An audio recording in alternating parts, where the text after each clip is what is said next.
कहां गए? अब तो बीजू जनता दल ने डिमांड किया, इसीलिए एयरलिफ्ट करके एम्स हॉस्पिटल को भेजे। और हम वहां पर जब जाके पहुंचे, एमपी लोग सब वहां, उनका कंडीशन थोड़ा डे बाय डे ग्रो कर रहा था। डॉक्टर के साथ बातचीत हुआ, तो ऐसा क्या हुआ? क्यों नहीं आपने बोले? आप क्यों नहीं बोले? उसका हेल्थ कंडीशन डिटोरेट कर रहा है कि उसका हेल्थ कंडीशन अच्छा हो रहा है? गवर्नमेंट का काम नहीं है लोगों को बोलने के लिए, लोगों को सब दिखाने के लिए? जय जगन्नाथ। सरकार के अवहेला से आज बलंगा के, पूरी जिला के बलंगा के एक छात्री जो मृत्युवरण किया है, ये दुखद घटना है। हम मिलने के लिए 7 एमपी नवीन बाबू ने हमको भेजे थे। हम दिल्ली में एम्स में मिले थे उनको, और उनका जो कंडीशन था, और डॉक्टर के साथ बातचीत किए थे। डॉक्टर बोल रहे थे कि रिक्यूब कर करके आ रहे हैं, लेकिन गवर्नमेंट के तरफ से कोई कैसा डेवलप हो रहा है और उनका डेवलप हेल्थ कंडीशन कैसे डे बाय डे ग्रो कर रहा है कि डिटोरेट कर रहा है, कोई वो एसओपी कोई लिख के लोगों को बताया नहीं। और दूसरा बात है, डबल इंजन सरकार है, और डबल इंजन सरकार में सिर्फ दिखावा करते हैं। आप देखिए, 2-2 केस, फकीर मोहन कॉलेज में जो केस हुआ था, उसको कुछ दिन बाद ये पूरी जिला में बलंगा में ये केस हुआ। तो पार्लियामेंट में हमने डेमोन्स्ट्रेशन किया था आज तक, और पार्लियामेंट हाउस में 267 नोटिस भी दिए हैं हम एमपी लोग, और आज तक वो अपराधी जो ये घटना घटा है उनको पुलिस प्रशासन भी पकड़े नहीं पाए। तो सरकार का ये संपूर्ण फेल्योर है। ये सरकार सिर्फ लोगों को मारने के लिए व्यवस्था की है।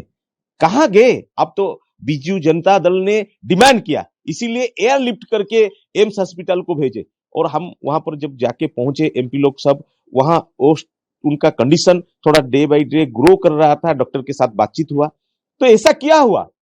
क्यों नहीं आपने बोले? आप क्यों नहीं बोले? उसका हेल्थ कंडीशन डिटोरेट कर रहा है कि उसका हेल्थ कंडीशन अच्छा हो रहा है? गवर्नमेंट का काम नहीं है लोगों को बोलने के लिए, लोगों को सब दिखाने के लिए? अभी हमारा एक बहन गुजर गया, प्रभु के पास उनका अमर आत्मा के लिए मैं श्रद्धांजलि ज्ञापन करता हूं। और सबसे बड़ा बात है, अभी उनका फैमिली को कैसे गवर्नमेंट का सपोर्ट मिले, और गवर्नमेंट उनके फैमिली को कंपेंसेशन 5 करोड़ रुपया सिर्फ मिनिमम देना चाहिए, क्योंकि वो परिवार बहुत गरीब परिवार था, और वो लड़की जो था, वो लड़की उनका फ्यूचर था, पढ़ाई करके रहा था घर पे। और जो ये घटना घटा है, वो घटना कैसे वो दोषी को दंड मिलेगा, मैं आपके माध्यम से अपील कर रहा हूं। जय Jagannath. It's unfortunate that the young lady who's a victim of burning from Balanga didn't survive.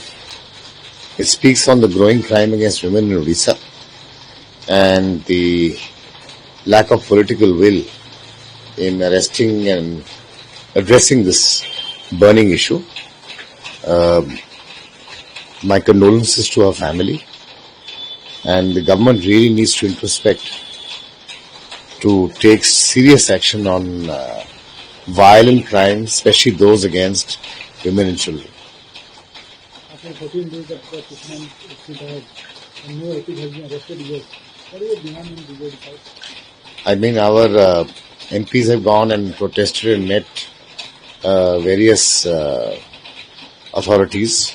We have made a protest of this incident in Odisha itself. After 14 days, there are no arrests on such a serious issue of crime. And I think the government has to answer why they have not been able to arrest the accused. Congress does, one of the incident happened in the Baleshwar, then in the Balanga. Repeatedly, there are lots of issues of law and order coming up, especially of crime against women and children in Odisha. Every day there seems to be one new issue, and for some reason the government is not able to control this particular issue.